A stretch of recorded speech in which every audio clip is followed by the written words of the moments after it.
Hi, I'm Susan Rice, one of Senator Obama's senior foreign policy advisors. I've been honored to work with Senator Obama from the very start of this campaign, and I first met him actually in 2004 when he was running for the Senate. I was helping Senator Kerry and Senator Edwards at that point, and had the opportunity to work with Senator Obama and his staff on a range of foreign policy issues.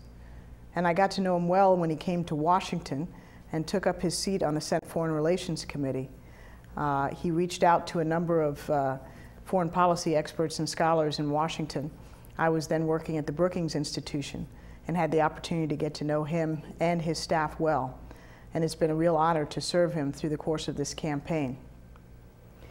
The next President of the United States is going to inherit from George Bush an unprecedented series of messes, to use a technical term.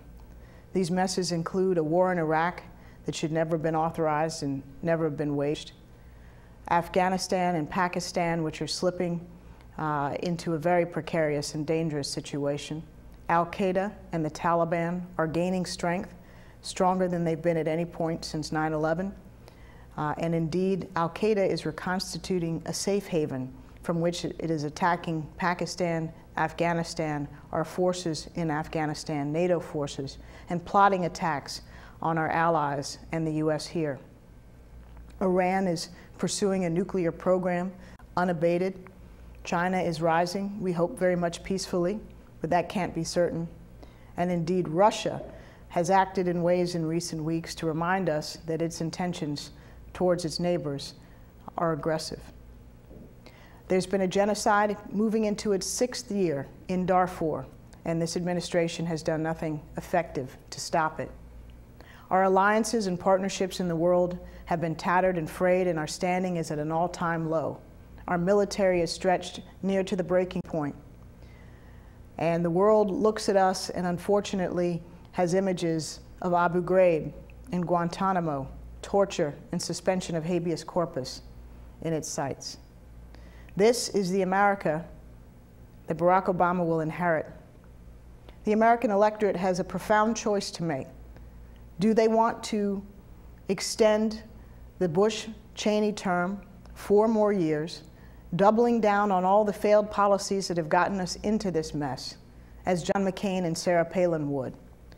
Or do the American people want genuine change? Do they want the visionary, intelligent, wise, tough, and smart leadership of Barack Obama and Joe Biden? Leadership that had the wisdom to see the folly of these terrible judgments that George Bush and Dick Cheney have made. Leadership that has the specific policies and indeed the vision to get us out of the ditch that George Bush has driven us into. That's a very stark choice. It'll be all but impossible for John McCain, who was a cheerleader for every one of the Bush failed foreign policies, to change course. Because you can't change course if you don't think you're on the wrong course. And that's the problem with John McCain. Barack Obama understands that we have got to extricate ourselves safely and responsibly from the war in Iraq. We've got to draw down our combat brigades at the pace of 1 to 2 brigades a month, getting our combat forces out within a period of roughly 16 months. Doing so will enable us to focus our effort and attention on rebuilding and repairing our military. Our men and women in the armed forces have done an extraordinary job. They have done everything and more that we have asked of them. But so many of them are now on their 3rd, 4th, even 5th tour of duty. And as a consequence, our military families are stretched, strained, and our Army and Marine Corps in particular are lacking in equipment, readiness, and can't sustain the burden that George Bush and John McCain have put on them for so many years. We also need to draw down our forces responsibly in Iraq so that we can put at least 2 additional combat brigades into Afghanistan and use that contribution to leverage a more effective contribution from our NATO partners, and to combine that increased security assistance to Afghanistan with development aid, with economic support, political support, eradication of the poppy, so that Afghanistan can become stabilized and the government there can take back areas of control from the Taliban, provide for its people, and be a place where al-Qaeda can no longer operate. Equally, next door in Pakistan, we need a new policy. George Bush and John McCain were content to put all of our eggs in the basket of General Musharraf, the former Pakistani president, a dictator who didn't serve his people and didn't provide us with adequate cooperation in the war on terrorism. Barack Obama and Joe Biden have said for the longest time that this approach was failed. We shouldn't put all of our eggs into the basket of a dictator. Instead, we should invest in democracy and the aspirations of the Pakistani people and help those in Pakistan who have little in the way of infrastructure, education, health care, so that they are less vulnerable to the entreaties of extremists. They have proposed to triple our non-military assistance to Pakistan and focus that aid in those fragile border areas where the extremists are most active. And they've also said we ought to condition our military assistance to Pakistan on the Pakistani security forces making really concerted efforts to root out al-Qaeda and the Taliban. This is a kind of change in approach that we so badly need. But we also need to draw down our forces in Iraq to help the Iraqis achieve the political reconciliation and compromises that are essential to Iraq's long-term stability. The surge was intended to give space so that the Iraqi parties could come together and reconcile. Well, the surge, combined with the Sunni awakening, new counterinsurgency tactics, and indeed the Shia militia agreeing to a ceasefire, have all combined to result in a welcome reduction in violence.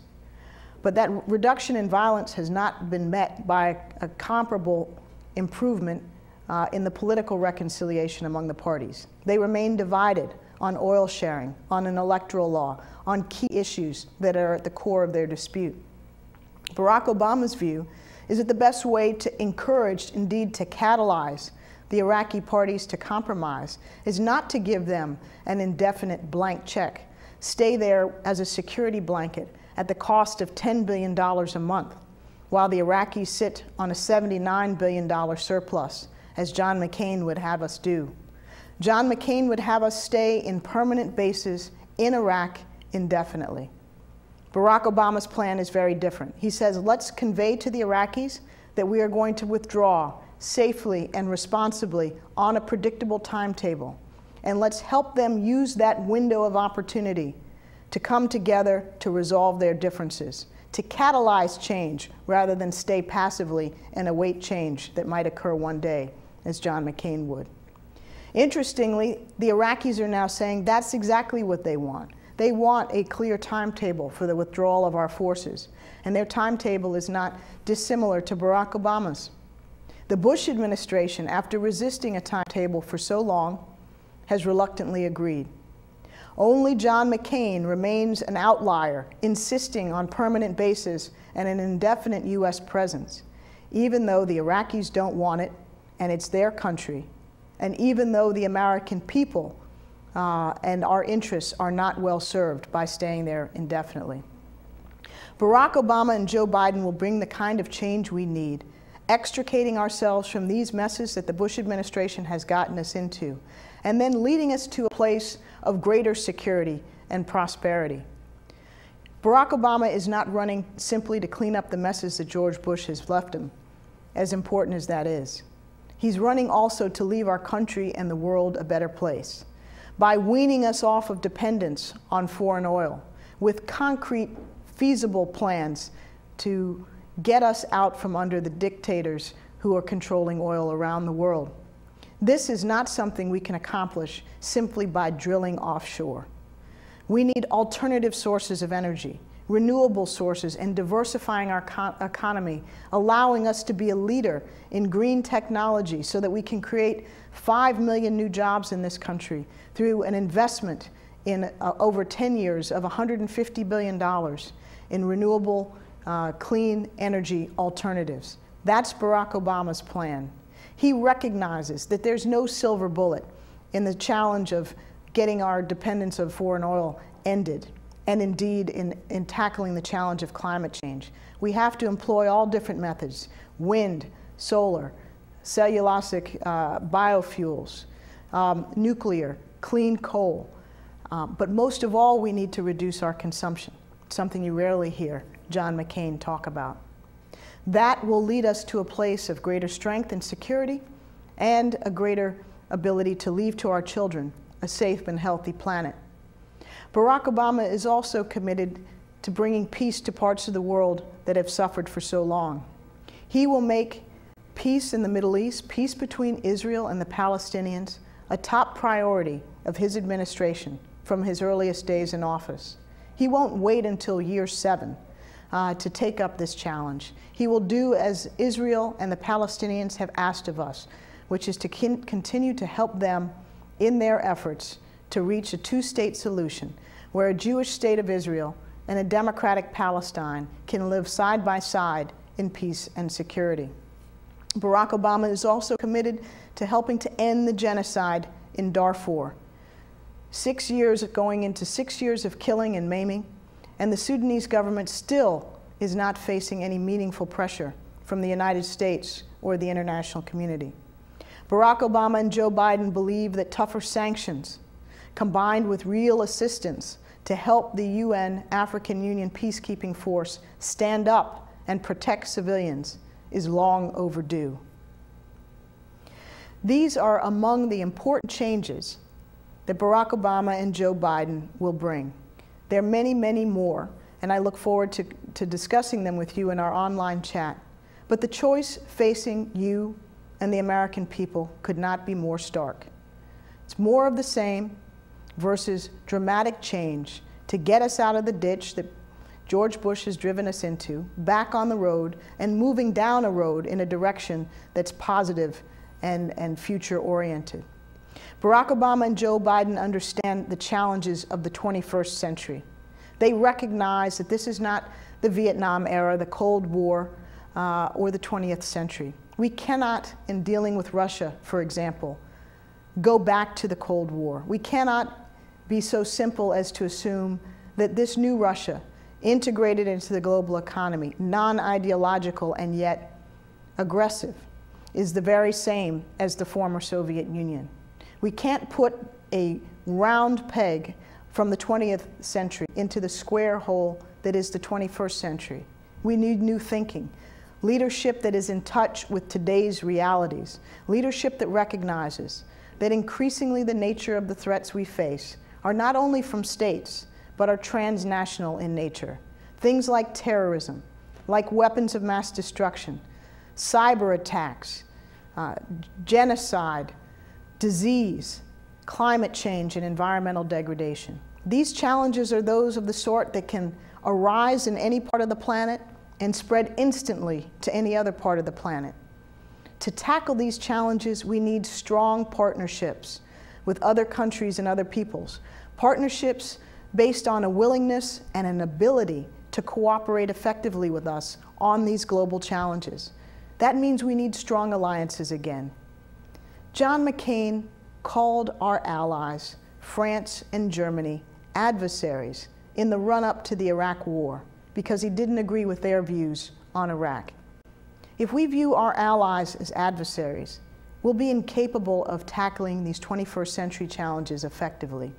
We need as many willing partners as we can muster, and we need leadership that will be embraced and respected by the world again. We have a choice on November 4th, but the world also has a choice. Because on January 20th, 2009, when the next President of the United States puts his hand on the Bible and swears to uphold the Constitution of the United States, it won't be just Americans watching. The world will be watching as well. And the world will make a judgment. They will give the United States a fleeting look, perhaps a final look, to determine if we have changed. Have we learned from our mistakes? Are we ready to lead again in a manner that they can trust and respect? Or have we decided on more of the same? The man we have standing up there on January 20th will send the world the most powerful signal as to whether America is back or America remains on the wrong track. So you decide, and I hope very much that you'll join with us in supporting Barack Obama and Joe Biden in making the change that we so fundamentally need, not only at home, but in our relationships with the rest of the world. Thank you very much.